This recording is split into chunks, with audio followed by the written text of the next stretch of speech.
Welcome back to Crimson Tide Today. I'm Zack Aitken, and I appreciate you joining me for another conversation about Alabama football. If you're enjoying the channel and you want to help continue to help watch it grow, make sure to leave a like, subscribe if you haven't already, and share the video with a fellow Alabama fan. And don't forget to head down into the comments section. I always enjoy seeing y'all's comments and opinions and discussing the biggest topics surrounding the Crimson Tide. For additional Alabama coverage, recruiting news, and reactions throughout the week, be sure to follow my X and Instagram at ZAkin7. There's a lot to get into today, so let's settle in and let's kick off today's opening drive. So, what I want to start with today is Ryan Coleman Williams. I feel like Ryan Coleman Williams, he might be the most important player on Alabama's roster this upcoming season. I don't think it's the quarterback. I don't think it's going to be the star defensive backs. I don't think it's going to be one of the transfer portal additions. I think it's Ryan Coleman Williams. And the big question heading to the season is very simple. Is it safe to buy the hype again?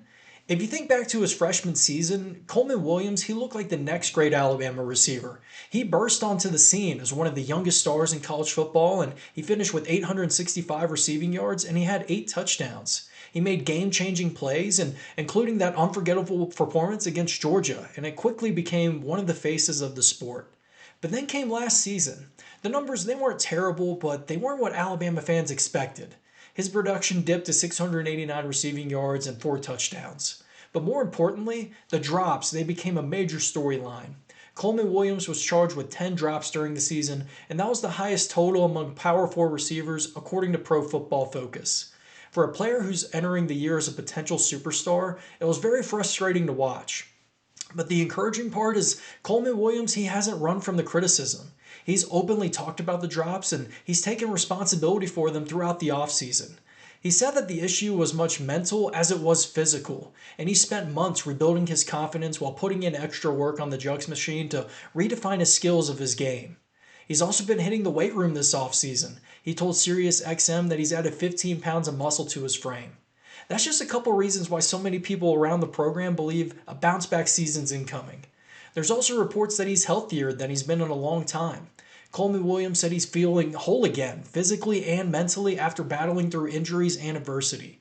Teammates, they've echoed that sentiment. They've said he's looked faster, more explosive, and more like the player Alabama fans saw during his freshman season. And let's be honest, Alabama needs that version of him. The Crimson Tide, they're entering the season with questions at quarterback and a rebuild offensive line. Regardless of who wins the quarterback competition, having a true number one receiver, it's going to make life easier for everyone. Coleman Williams, he has the ability to turn the short pass into a touchdown.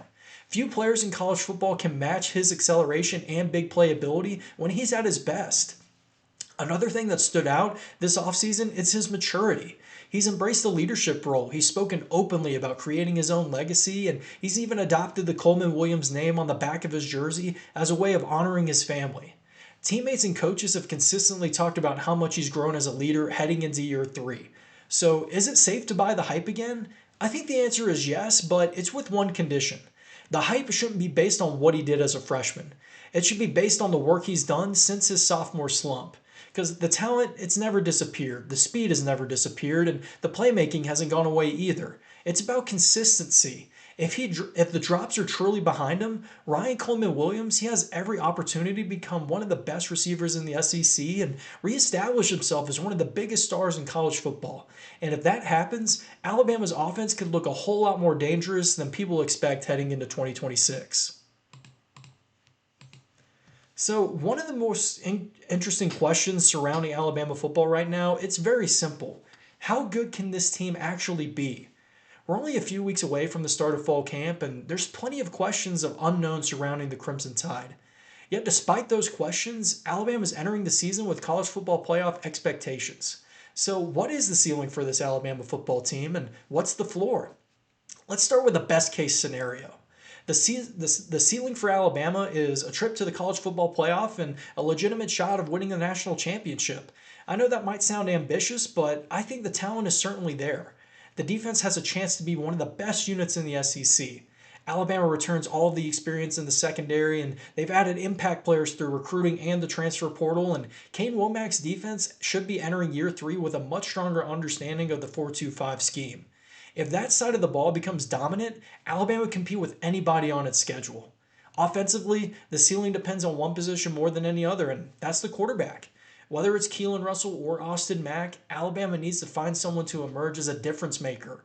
If Kalen DeBoer and Ryan Grubb, they've built explosive offenses throughout their careers, but for this offense to reach its full potential, the quarterback position has to become a strength and not just a question mark. And then there's Ryan Coleman Williams. As we discussed earlier, if he can return to the form that made him one of the most exciting players in all of college football, Alabama suddenly has a true game-breaking weapon out on the perimeter. Add in a talented running back room and some young playmakers at receiver, and you can see why some people believe this team has championship potential. But let's also talk about the floor. The biggest concern is that several of Alabama's biggest questions, they're all connected. The quarterback battle, it remains unsolved. The offensive line is replacing multiple starters. And if the offense as a whole is trying to prove it can take a major step forward after an inconsistent season, they have to find the answers to these questions. If the offensive line struggles early, it can make life difficult for a first-year starting quarterback. If the quarterback play becomes inconsistent, that puts more pressure on the defense. And in the SEC, a couple of close losses can quickly snowball into a very disappointing season. And the schedule, it doesn't offer a lot of breaks either. We have games against Georgia, Tennessee, LSU, and Texas A&M. They're going to test Alabama every single week. A talented team can lose several games if it doesn't solve its biggest issues quickly. But I think that's why I think the floor for this team is probably around 8 wins.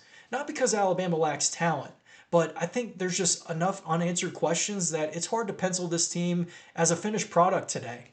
The most likely outcome, I feel like it's somewhere in between the two extremes. If the quarterback position stabilizes and the offensive line develops, Alabama, they can absolutely be a playoff team. If those questions are lingering into October, Alabama's going to be finding themselves battling for a position in a crowded SEC race.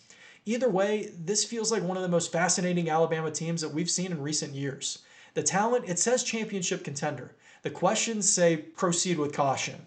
I feel like that's exactly what makes the 2026 season so intriguing. One of the biggest wins for Alabama this offseason, it didn't come through recruiting. It didn't come through the transfer portal, and it didn't happen on that National Signing Day. It happened when Bray Hubbard decided to come back for one more season. The veteran safety could have moved on to the NFL. Instead, he chose to return to Tuscaloosa, and that decision, it could have a massive impact on Alabama's defense in 2026. When Hubbard recently discussed his decision to return, his message, it was pretty clear. He believes that there's still more to accomplish at Alabama. His focus wasn't on draft projections or individual accolades. It's on helping this team compete for championships and taking his game to an even higher level. That's exactly what Alabama needs from one of its leaders. Last season, Hubbard emerged as one of the best defensive backs in the SEC. He earned first-team All-SEC honors, and he established himself as one of the most reliable players on the entire roster. His versatility allowed Alabama to move him around in the secondary, and his instincts, it consistently putting him around the football. But this year, his role, it might be even bigger. Alabama lost a lot of veteran leadership over this past year, and there's new faces at multiple positions, particularly in the front seven. While the secondary has plenty of talent, Hubbard, he's now the experienced voice that younger players are going to be looking toward when adversity hits. That's something Hubbard talked about at SEC Media Days. He understands that younger players are watching how he responds to difficult moments. Whether things are going great or the team is facing challenges, he wants to be the steady presence that keeps everyone focused. That's just a mindset you want from a senior leader. The other interesting part of Hubbard's story is that he wasn't some five-star superstar coming out of high school. He arrived to Alabama as a three-star recruit from Ocean Springs, Mississippi. Over the years, he's developed into one of the top safeties in college football through hard work, patience, and consistency. In many ways, Hubbard represents exactly what Alabama fans love to see. A player who stayed committed to the program, a player who's waited for his opportunity, and a player who eventually turned himself into an All-SEC performer. Now, what should Alabama fans expect in 2026? I think Hubbard, he has the chance to put together one of the best seasons of his career. Not because of the talent, but because of the players that are going to be around him. The Crimson Tide secondary, it could be one of the best groups in the country, with players like Keon Sabb, Zabian Brown, Dejon Lee, and several talented young defensive backs joining the mix. Alabama has the pieces to be an elite pass defense. Hubbard, he's going to be the veteran who helps make it all work. And if Alabama is going to be making a run at the college football playoff, this defense, it's going to be the reason why. The offense has a couple of glaring questions and it must address heading into the season. But on defense, Alabama knows what it has in Bray Hubbard, a proven playmaker, a respected leader, and a senior who has the opportunity to leave but decided there was still unfinished business in Tuscaloosa. And I think NFL is a really cool thing in this regard. You are seeing more and more guys who have late round grades coming back to college to continue their development while not sacrificing their earning opportunities. Up next in our player preview series, we're going to be talking about one of the more important players that could shape the Crimson Tide's offense in 2026. Today, we're going to be focusing on one of the more intriguing young players on the roster, and it's running back A.K. Deer. When Alabama fans they talk about the future of the running back position, Deer's name is usually at the top of the list. The former four-star recruit, he arrived in Tuscaloosa with plenty of expectations, and heading into his second season, there's growing excitement about what he could bring to Alabama's offense. But let's start with his recruiting background. Deer came to Alabama from Kitman, Mississippi, where he established himself as one of the top running back prospects. During his high school career, he showcased a combination of size, speed, and explosiveness that made him a coveted recruit across the SEC. Alabama, they ultimately won a recruiting battle that included programs like Ole Miss, Auburn, and Colorado, and added one of the most dynamic backs in the 2025 class. Physically, Deer looks the part of an SEC running back. He's listed at 6'1" and 214 pounds, and that's giving him a frame that can handle the physical demands of this conference. But what makes him special isn't just his size, it's the way he can move at that size. Deer, he's not your traditional power back who just wants to lower his shoulder and run through defenders on every play. Instead, he's a smooth, explosive runner that thrives on finding a crease and getting upfield quickly. He's a one-cut runner with excellent acceleration, and once he reaches the second level of the defense, he has the speed to create explosive plays. Simply put, he's the type of back who can score from anywhere on the field. He's one of the reasons Alabama fans were excited whenever he touched the football during his freshman season. While his opportunities they were somewhat limited, Deer flashed the talent that made him a highly rated recruit. He averaged just over 7 yards a carry, and he showed the ability to turn small openings into big gains. His performance against Louisiana Monroe, highlighted by that long touchdown run, it offered a glimpse of what he could become as he gains experience and earns more opportunities. The talent has never been a question. The biggest challenge for any young Alabama running back is becoming a complete player. In this offense, running backs are expected to do much more than just carry the football. They have to understand protections, pick up blitzes, and contribute to the passing games, as well as earning the trust of the coaching staff in every situation. Those are often the areas that determine whether a talented young back, they're a rotational player, or they're going to be a full-time contributor. The good news for Deer is that Alabama appears to be committing to improving its rushing attack in 2026. The coaching staff has emphasized the importance of the running game that could create larger opportunities for young backs to cover out big roles. And that's where A.K. Deer becomes so interesting. He has the recruiting pedigree, he has all the physical tools, and he has the explosiveness. Now it's all about putting all of those pieces together and becoming an SEC running back.